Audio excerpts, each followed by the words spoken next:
Red's Fly Shop, this is Bob. How may I help you today?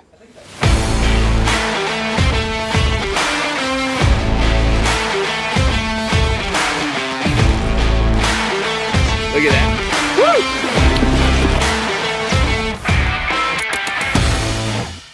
Hey, it's Joe at Red's here, back with another winter fishing adventure. And it's a beautiful, beautiful, beautiful winter day. And we got a bunch of snow yesterday. Parking lot's pretty well covered, but it's a little warmer and just gorgeous today. So I'm gonna take old Blue, the Watermaster, out here today and do a little fishing. And I was able to put it right in my Suburban, and by just deflating the front about half, it slid right in. It was really easy. So super easy to transport. I'm not even gonna use a trailer today. And when I put it back in, I think it'll be okay. It'll be a little bit wet, but I think as long as it's clean, I'll just deflate the front half and shove it right back in there. But if you just deflate them, they fold up into any SUV. So anyway, I'm gonna do that. I'm gonna tight line fish today, so just tight line nymphing in the Suburban. So it will work in the Suburban, but I did have to partially deflate the front half there. And so now I've just gotta inflate the front half a little bit, tighten up the back, and it worked right in there just by putting the seats down. I think if you just deflate the front half, it would fit in a lot of different SUVs. So pretty mobile. And then I want to share one little tip with you and show you the kind of pump that I think for any personal watercraft should be in your kit as well. So let me, in fact, I'll just grab it for you. And the thing about these K pumps is they're pretty much indestructible because there's no hoses. It's just like a giant syringe. And so you can't rip a hose, break a hose, or anything else. They're very, very durable. And the 40, that's the K40 that I have here. I want to show you how that works and why I think it's such a great tool. So let me get it. So the cool thing about the K pump is it's a big tube like this, and if I have volume to do, I can use the bigger chamber, and it just fills it up super fast. And I don't keep an electric pump or anything. That's just more crap to bring and carry with me. So I use the bigger chamber for doing the volume. And then when it starts to get tight and it becomes a little bit too much work for me, there's a smaller chamber here. And so it's kind of like shifting to a lower gear on your bike. And that's what I can top it off with. So the K pumps are super tough and durable. They're easy to take with you. I won't take it in the boat today, but if I was out for like an all day or a multi-day, I think that's a good tool for any personal watercraft, is get one of these K pumps. Wintertime GoPro is when these fish really like this crayfish pattern. They absolutely love the crayfish this time of year.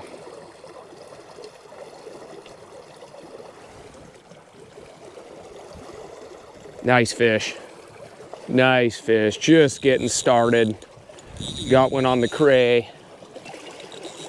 I don't know why, but wintertime, that crayfish works so much better than at any other time. That was like my fourth cast. And I've done videos on this thing before, but I figured I just document what I actually do fishing. It's a solid trout. Look at that. We'll take that fish all day. Whoa, don't want to lose my rod. All day, every day. Just get him unhooked, back in the water nice and quick. These trout deserve the best care we can provide when we're catching them. So there it is. That's the mini Craw. And the name of it is coincidentally Joe's Mini Craw, and a lot of people get confused that it's my pattern. It's not. Definitely not my pattern. I can't take credit for you, but I've sure sold a lot of them. But yeah, the winter time is for cray, and the only way I've found to present the crayfish properly is on this tight line. And of course, it's hard to self-film, but what I'm doing is I'm putting just a little tension up. There's a fish, nice fish. Gosh, a second one, 2 and 2 casts. Beautiful. He's coming right at me. It's really hard to self-film and coach through some of this, but the only way I've personally found to present that crayfish properly is on a tight line rig like this. Come on, buddy. Get in here. There you go, another one. Yeah. Same scenario, just hooked in the opposite side of the mouth. Hey, wouldn't that be crazy if I three-peated on this? That would be insane. All right, so the only way I found to present it, but I'm not dead drifting this. I'm not just bouncing it along the bottom. I'm putting it on the bottom with like a little bit of tension. And the thing about crayfish is crayfish live on the bottom in the rocks. So they don't swim, they don't freeze swim around in the water column. They're either on the bottom or I'll say they're on the bottom or I didn't get 3 in 3 casts, but I did appear to have a bite. And so with this crayfish, I'll actually put a little extra tension on it and rattle my rod tip a little bit. You could do some fun stuff with this kind of fishing. It's not just, tight line nymphing is not just dipping perdigons all the time and zebra midge like in the last video, but I'm actually gonna agitate that thing a little bit. I can give it a little action. I can drop it down in here to the pool. If I get a little hesitation, I can actually jig it, which then gives it some lifelike action. So I'm still just kind of working it along the bottom. That fly is staying put really nicely and I'm not snagging up. And then, there's a little back eddy, opposite me there. And if I was so compelled, I could actually throw it in the back eddy and then cast this and strip it, which I've talked about a lot in the past with tight line rigs, that it's not always just skipping a fly across the bottom, but I can actually take what would be my nymph rig, especially when I have 2 flies on there, like a bugger. And if I had a bugger and a nymph, that would be a great example of me just being able to throw that over in the back eddy and then strip it through the back eddy and then throw the next cast as a dead drift and focus on the nymph. And you can't do that with indicator rigs or hopper droppers or anything like that. So anyway, I have more fun fishing this rig probably than any other.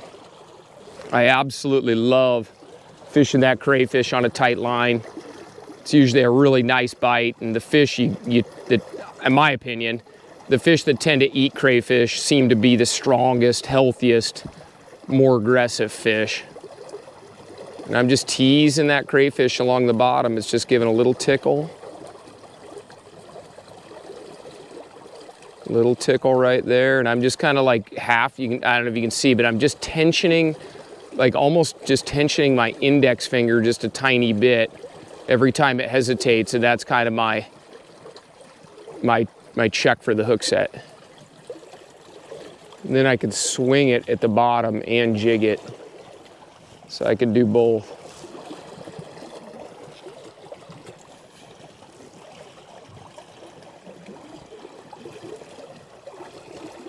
So I'm just working really on this slow edge. It's winter. I'm a little slow on the uptake there. I need to be more aggressive with my hook set. More sensitive rather. So I'm working right along a slow back eddy. I mean, it's winter time right now, so you really want to focus on known areas where you know there to be a fish. Look for obvious drop-offs. I passed up about a half a mile of water. There were some good spots in there, but I just went to the first obvious hole here and just started in the first real obvious spot, just so I know that I had some targets. Maybe a grab there. But what I like to do is put it over in the slack water, let it sink when it's in the slack water, and then you'll see my left hand will be somewhat active there. Let me start over here. In fact, I'm just gonna let that one sink, and then I'm just gonna strip this one out of there. There he is. Oh, you son of a gun. So that one ate on a strip, but it was on the bottom to start. So I threw it back in that slack water. I'm gonna do it again here. So takes me a few false casts to the bottom. So I'm gonna let it sink to the bottom. Sink, sink, sink, sink, sink. And then I'll get my rod tip kind of low here. And then I'm just gonna strip it right along the bottom, just these little itty bitty strips. Maybe another bite right there, hard to tell. Can't be sure.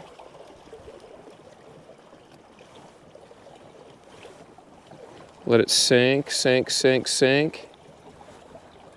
And I'm just gonna strip it right along the bottom. And if I feel something suspicious, maybe it's the bottom or maybe it's not, I just give it a little strip. And then when it gets out here in the seam, then I can go back to kind of my traditional tight line style presentation. When you're messing around on the bottom a lot, it's a good idea to check your fly, make sure you don't have any junk on the bottom too. GoPro stop. There's a good fish. Fish number 3.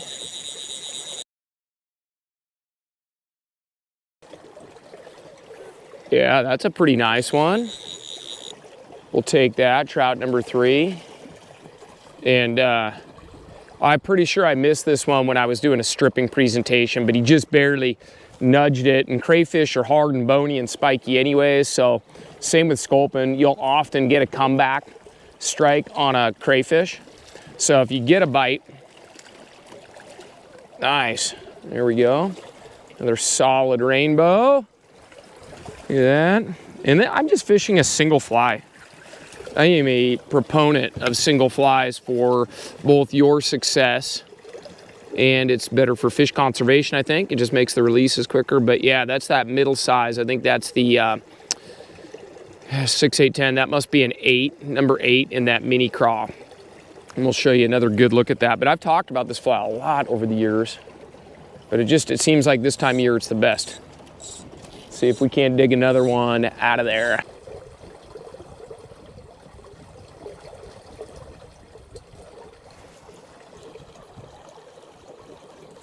Okay, missed one there. Now I'm gonna see if I can get a comeback strike. I am ready this time. I'm gonna be a little quicker on the trigger. I'm watching the top of that sighter. I'm watching it, watching it, watching it. There, okay. And I'm gonna start hitting that thing on even the smallest hesitation. It's really important. I think every day out is a little different, but you know, I prefer, you know, on my rigs, I keep the sighter out of the water pretty much all the time. I'm not a sighter dipper. I want just tip it in the water. It looked like maybe a little grab, so I kind of half checked it. A half check is a really important thing to have the discipline to do. So I don't want to blow the whole presentation on something I'm maybe only 20% sure is a strike. Always tiptoeing along that balance of being completely neurotic versus realistic on these hook sets, because every time you set the hook, you make a little disturbance. With light line and a single fly, it's not too bad. You know, you're not totally blowing up the hole, but okay. Feels pretty fishy. I need to remember to stretch this line out here.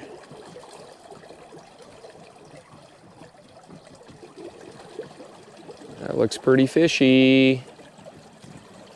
I haven't hooked much down to the bottom end here. Everything's been kind of across or above me.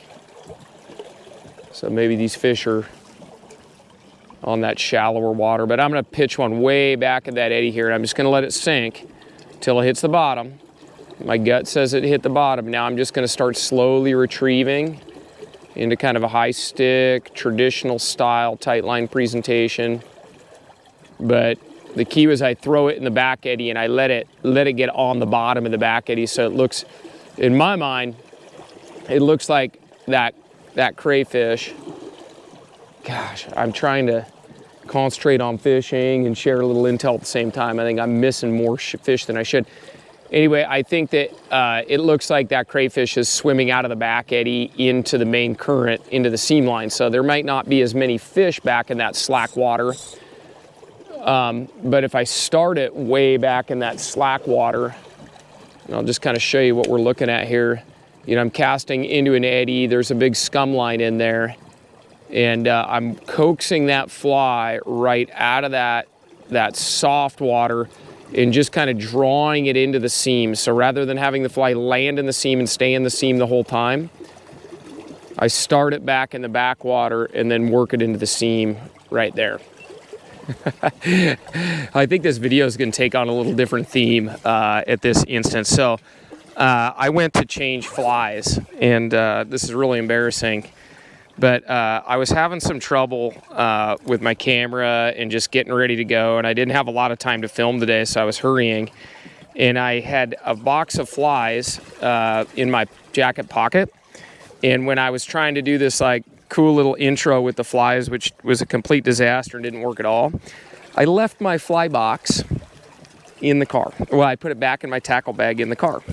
And so I went to change flies to refish this again, and come to find out, I've got one and one fly only today, so I'm glad I caught a couple of fish, and I'm out here on a float with no way to get extra flies. So when I do this self-filming in the little boat like this, I don't have really any room to like store gear in the back and stuff, so I try to keep it really light. Normally, if I'm just fishing, where my camera sits is where my kit bag goes, so I have my entire bag, but I like to keep everything just on my persons, and I can't use a hip pack or a sling pack because when I row, the seat is there. So now that I realize I've got one fly, I decided I'm going to go ahead and freshen. I do have tippet, so I'm going to freshen my tippet up and try to prevent myself from losing one fly. But the good news is I think I chose the right fly today if it was going to be a one fly only day. So it seems to be working so far. But yeah, lesson learned, keep track of your stuff. This whole filming thing and also trying to work in the shop and stuff always leaves me on kind of a time crunch on these little outings. And I've learned my lesson a couple of times this year forgetting stuff. And, you know, one day it was should have brought my dry fly rod. Should have brought my dry flies another day, and I didn't bring my dry flies. It's always something. Today, I should have brought more than one fly, but I'm going to take really, really good care of this pattern here. So I'm retying everything with fresh line after catching a few fish there, and I'm going to try to keep myself in pretty low risk situations, and if I do hang up, I'm going to try to walk over there, row over there, and get my fly. So yeah, one fly and one fly only. That's it. All right, I'm going to share my setup with you here today, and there's lots of different gear that will work. I use pretty, I wouldn't say crude, but I'm a pragmatist, so don't look to me for any highly complex leader formulas or anything like that. I'm just going to give you the run through of what I'm fishing and some of the pros and some of the cons. The reel, pretty straightforward, purpose-built Euro nymphing reel. It's Lamson's Guru E. I really like it. I've done some reviews on it. My line here, I don't know if that line, that blue line you see, is the best line out there, but it works for me when I want to fish mono, which I like to have one of my reels set up with mono because sometimes I put a little Skagit head on here and I'll use these rods for swinging streamers, basically spay fishing with a single-handed rod, and I'll use my Euro rod doing that, and this is a great running line to attach that head to. So again, you know, go look at the channel and you can search for some of that stuff.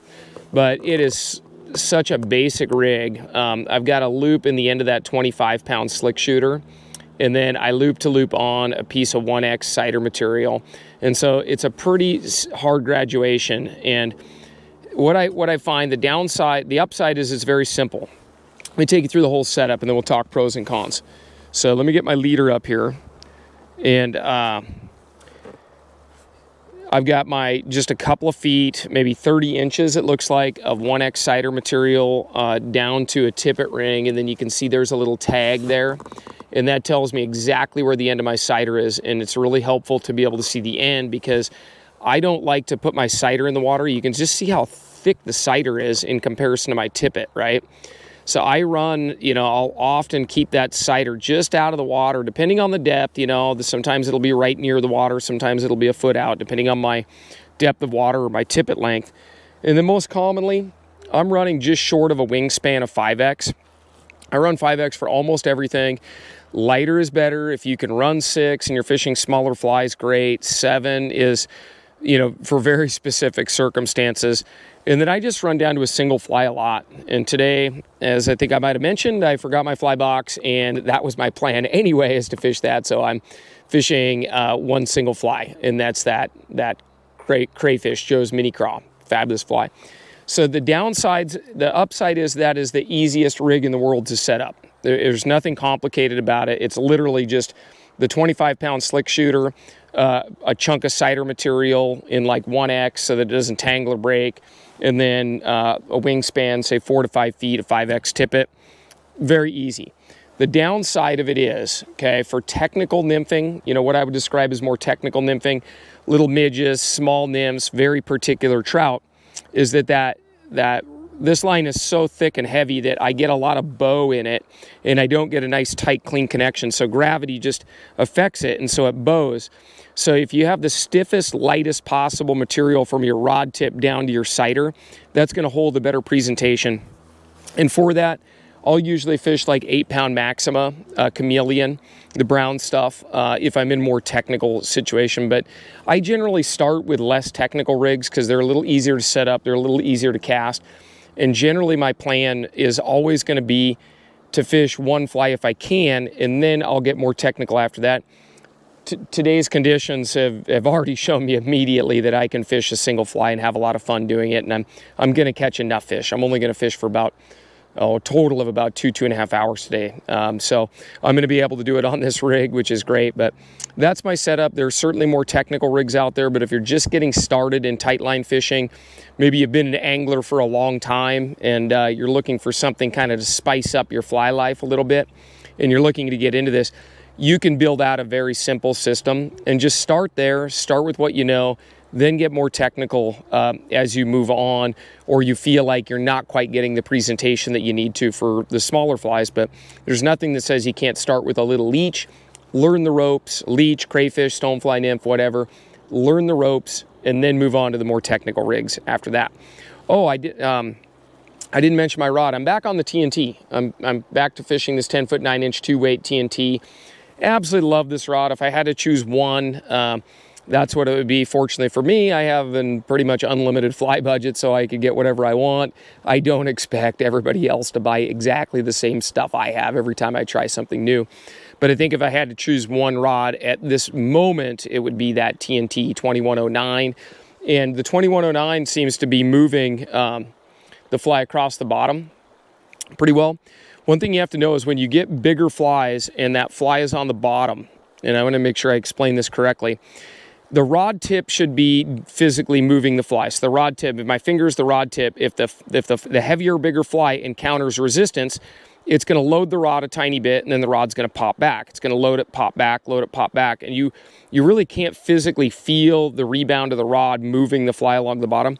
You shouldn't physically have to move the fly with the rod tip bent through the run. And if you're feeling that rod tip stay bent while you're moving that fly, you're probably you're basically undergunned for whatever fly you're using. And that's when a 10-foot 4-weight, if you're really into this type of streamer fishing and bigger leeches, salmon fly nymphs, that kind of stuff, a 10-foot 4-weight is going to move those flies on the bottom with a much more natural action than, say, the lighter 2 and 3 weights. So it's important for the rod to match the size of the flies that you're using.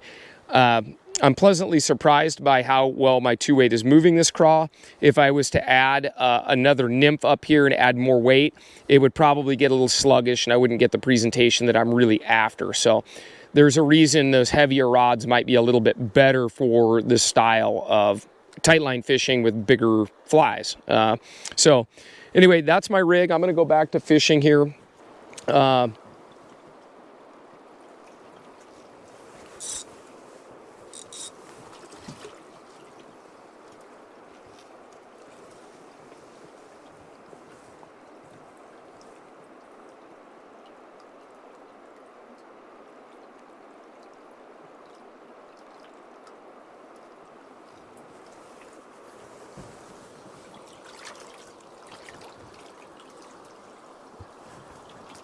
But I'm wading in horrible boulders right here. I mean, it's nasty. I even have studded boots on. But I can use this boat. I've got my hands on it right here, but I can use this boat to actually wade through these rocks as I reposition myself for the next cast. And if you haven't had the pleasure of using one of these boats before, by the way, we rent these and we sell them. But if you haven't had the pleasure of wading in one of these, it offers so much security. And I think that's why, you know, people who have Watermasters, one of the reasons you love them so much, but you can't put your finger on what's so great about it, is just the weighting stability. I can put both hands on there.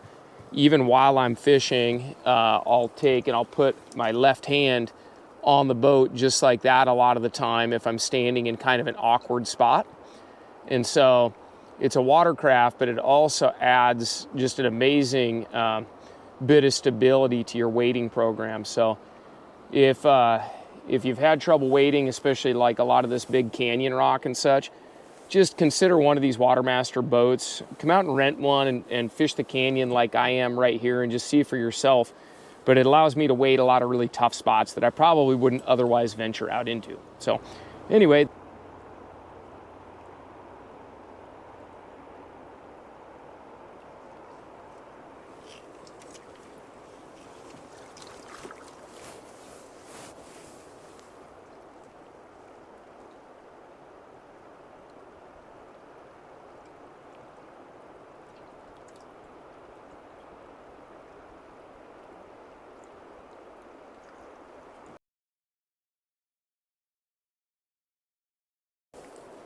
It's good fish. That's my best fish yet. Oh man. Whew. I don't want to break this off. Like I mentioned, I only got one fly. Oh God, he's tail walking out there. Let me turn this around. You got to see how beautiful the scenery is too right here, right now. Oh my gosh. It just doesn't get any prettier than that. We got snow-capped hills. Really solid wild trout on the line there. And boy, he was just jumping and tail walking like mad out there. Oh, there he goes. There he goes. What a fish. What a trout. In the dark, shady area. Really dark, shady zone here. He might be kind of tough for me to get in the net at this angle. Come on, don't break off. These light rods handle. Okay. Oh gosh, he's still got a lot of life to him.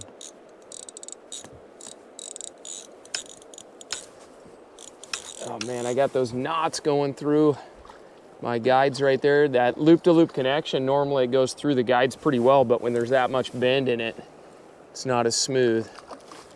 Come on. Come on, got him. Oh, he's out. That net, he barely fits in that net. He's gonna flop out of that net. What a trout, holy moly. Okay, first thing I'm gonna do is get him unhooked. And he's already unhooked. That's, now when it comes to fish handling, once that fish is in the net, you have a responsibility as an angler, one, to keep that fish wet, but make sure that thing doesn't get harmed and get wrapped up in your tippet. My fly got hooked in the net and there was potential that that fish was gonna spin. But let's take a look at that fish. What a gorgeous trout. Oh my gosh. Beautiful on that cray. There he goes. That was a good rush there. Yeah, when you get those fish in the net, that one just came unhooked, but if you don't get that line out of there, they will flop and they will spin in that tippet. That tippet is very harmful and abrasive to trout. A lot of times you might catch a nice old trout like that and you might see some lines or some V-shaped lines on there. And a lot of times that's from the trout getting wrapped in that tippet, and that can happen in the net naturally. It could happen if they were to get foul hooked on a multiple fly rig, but that tippet can be pretty harmful. So first things first, just get the fly out of the net. It was just hooked to the basket there. Get that thing out of there, throw it in the water.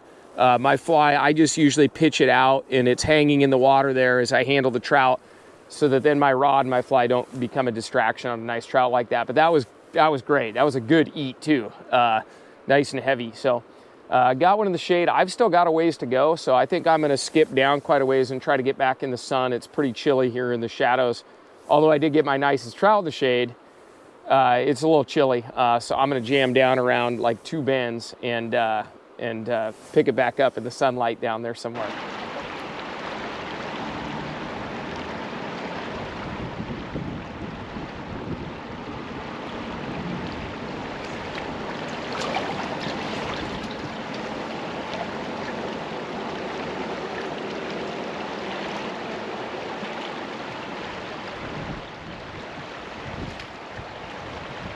Nice fish.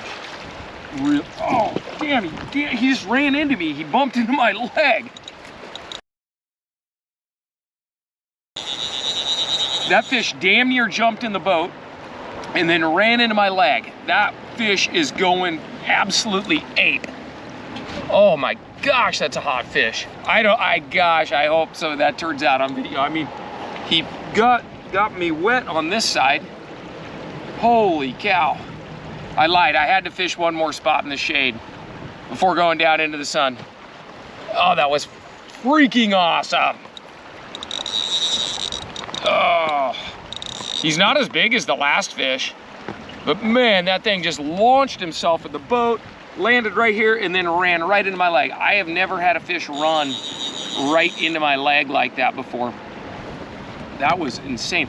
You know, I threw quite a few casts through there before I got this guy. I must have just twitched it just right. I fished the same spot a couple of times, but something happened there where I twitched it just right, or that fly hopped off a rock just right. But this light setup is pretty sneaky overall. So you could throw quite a few casts in there without blowing the pool.